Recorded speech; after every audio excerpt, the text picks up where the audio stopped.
حضور نے ہمیں بتلایا کہ پچھلے لوگ اپنے رب کو کیسے مناتے تھے، وہ کس طرح اس کے حضور ناز عرض کرتے تھے۔ حضور نے ہمیں اللہ کو منانے کے طریقے بھی بتلائے۔ فرمایا جب ماں باپ دعا مانگیں گے اولاد کے حق میں تو وہ مان جائے گا۔ حضور علیہ السلام نے فرمایا جب مسافر دعا مانگے گا تو اللہ مان جائے گا۔ فرمایا میرے رسول کریم نے کہ جب بیمار دعا مانگے گا تو اللہ مان جائے گا۔ اور سید عالم علیہ السلام فرمانے لگے جب تمہارے ضعیف، کمزور، مجبور لوگ دعا مانگیں گے تو اللہ مان جائے گا۔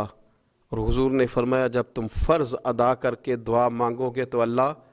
مان جائے گا۔ اور میرے محبوب نے فرمایا جب پچھلی رات اٹھ کے تم اس کے حضور عرض کرو گے تو وہ تمہاری دعاؤں کو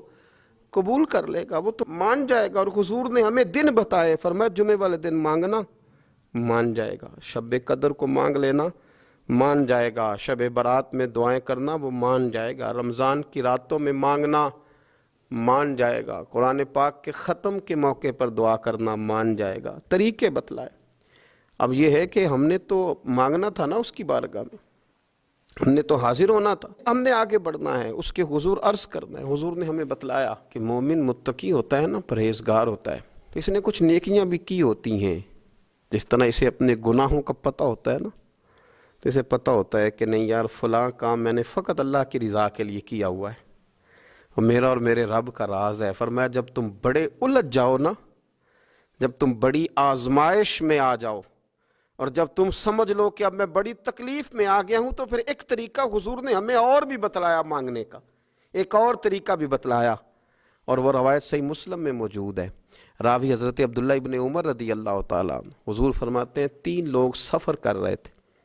یہ آپ اندازہ فرمائیے، صحیح مسلم کی حدیث ہے، ایک یہ رنگ بھی ہے اللہ کو منانے کا، ایک یہ انداز بھی ہے اس کی بارگاہ میں گزارشات پیش کرنے کا، یہ بھی ایک طریقہ حضور نے ہمیں بتلایا۔ اگرچہ اپنی نیکیوں کو چھپانا چاہیے، نیکیاں جو چھپی ہوئی ہوتی ہیں وہ قیمتی ہوتی ہیں۔ حضرت عبداللہ ابن عمر فرمانے لگے کہ نبی پاک صلی اللہ علیہ وسلم فرماتے ہیں 3 لوگ سفر کر رہے تھے، رستے میں طوفان آ گیا، تیز بارش شروع ہو گئی،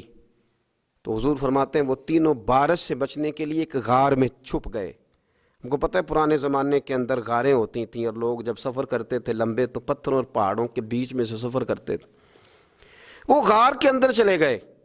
اب چونکہ طوفان بہت زیادہ تھا، جب وہ غار کے اندر چلے گئے تو اللہ کے پیارے حبیب صلی اللہ علیہ وسلم فرماتے ہیں پتھر اوپر سے لڑکتا ہوا آیا، آ کے اس نے غار کو بند کر دیا۔ اتنا تیز اور اس مضبوطی کے ساتھ وہ پتھر لگا، اور اتنا صحیح فٹ ہوا کہ اندر روشنی آنی بھی ختم ہو گئی۔ اب 3 لوگ ہیں، تھوڑی دیر تو وہ پریشان رہے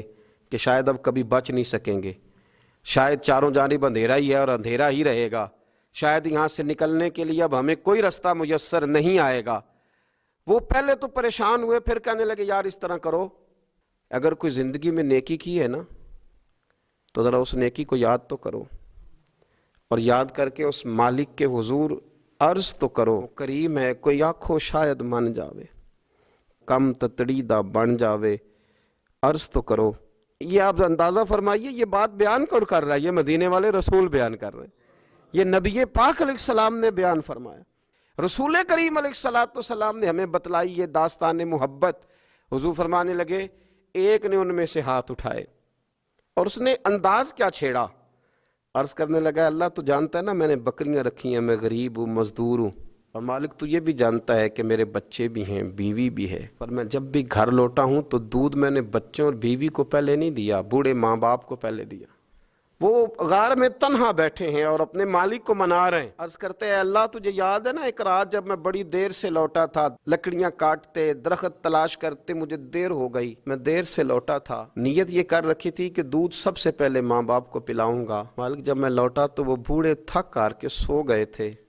میری بیوی نے مجھے کہا کہ بچوں کو پلا دو، وہ سو گئے، تو میں نے کہا نہیں میرے ذمے ہے ان بوڑھوں کے دل کو ٹھنڈا کرنا، ان سے پیار کرنا۔ اے مالک فجر ہو گئی، آفتاب طلوع ہونے کا وقت آ گیا، پر میں نے ماں باپ کے بیدار ہونے کا انتظار کیا۔ اے اللہ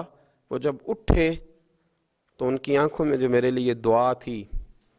اور ان کے سینوں میں جو میرے لیے کرم تھا، اگر تیری بارگاہ میں وہ نیکی قبول ہے تو مالک پھر رحم فرما، نہ اس مشکل سے آسانی عطا فرما۔ سنو سنو، رسول کریم صلی اللہ علیہ وسلم فرماتے ہیں کہ اس بندے کی دعا مکمل ہوئی تو پتھر تھوڑا سا سرک گیا، اور اتنا سرکا کہ آسمان نظر آنے لگا۔ جس نے ماں باپ کو منایا ہے،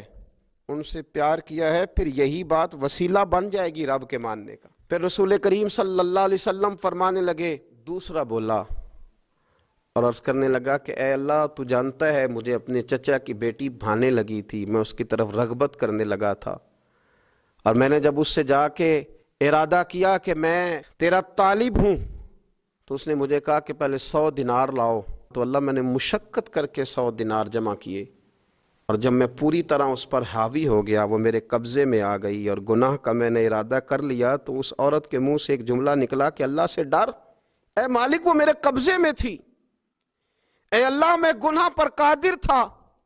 میں چاہتا تو گناہ کر لیتا، لیکن جب اس نے تیرا نام لے کے کہا نا کہ اللہ سے ڈر، اللہ میں ڈر گیا، میں اسے چھوڑ کے آ گیا۔ اگر تجھے یہ بات پسند ہے تو پھر نکال دینا اس مشکل سے، پھر کر دینا کرم۔ اللہ میری بھی تو چڑھتی جوانی تھی نا، میں بھی تو سب کچھ کر سکتا تھا، پر تیرے لیے، تیری خاطر میں لذت گناہ سے باز رہا، تو اللہ تو رحمت فرما دے۔ حضور فرماتے ہیں اس کی دعا مکمل ہوئی تھی کہ پتھر تھوڑا اور سرک گیا۔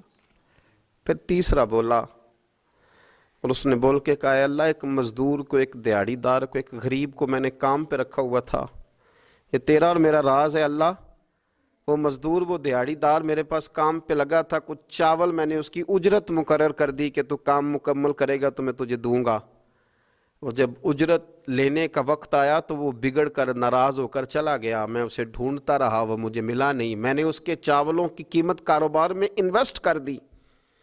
اس کا تھوڑا سا سرمایہ پر میں نے کھایا نہیں، پھر وہ مجھ سے میں کاروبار کرتا رہا، اور اتنا کاروبار کیا کہ بہت ساری گائیں اور ان کے چرواہے تیار ہو گئے، وہ سالوں کے بعد لوٹا، میں نے اس غریب کا مال کھایا نہیں بلکہ بڑھایا، محفوظ کر کے رکھا، وہ سالوں کے بعد لوٹا اور کہنے لگا میرا مال، تو میں نے کہا وہ ساری گائیں تیری ہیں، وہ چرواہا تیرا ہے، یہ سارا کچھ تیرا ہے۔ تو کہنے لگا تو مجھ سے مذاق کرتا ہے، میں غریب کہاں اور اتنی بڑی گائیں کہاں، تو مذاق کرتا ہے؟ تو میں نے کہا مذاق نہیں، میں نے اپنے رب سے ڈر کے تیرے مال کی حفاظت کی، یہ تیرا ہے۔ اے اللہ، میں کھا بھی تو سکتا تھا نا، پر تجھ سے ڈر کر میں نے وہ سارا محفوظ رکھا۔ اللہ اگر تجھے میری یہ ادا پسند ہے تو پھر آج مان جانا، آج راضی ہو جا۔ اللہ کے رسول فرماتے ہیں اس کی دعا مکمل ہوئی تھی کہ پتھر لڑکا اور ان کے لیے رستہ بن گیا، وہ باہر آ گئے۔ تو حضور نے ہمیں بتلایا کہ وہ تمہاری نیکیاں جو چھپی ہوئی ہیں، وہ تمہاری نیکیاں جو تم نے خالص اللہ کی رضا کے لیے کی ہیں، ان نیکیوں، ان اعمال کا وسیلہ بھی تمہارے رب کے ماننے کا ذریعہ بن جائے گا۔ اس کو منایا جائے، اس کے حضور حاضری دی جائے، اس سے بخشش کا سوال کیا جائے، اس کی بارگاہ میں یہ گزارش کی جائے کہ اللہ غریبوں، مجبوروں، کمزوروں اور ان لوگوں کے صدقے جو اللہ رستہ دیکھ رہے ہیں کہ رستہ کب کھلے گا، جو تیری بارگاہ کرم کے سوالی ہیں، ان کے صدقے تو رحم فرما، تو کرم فرما۔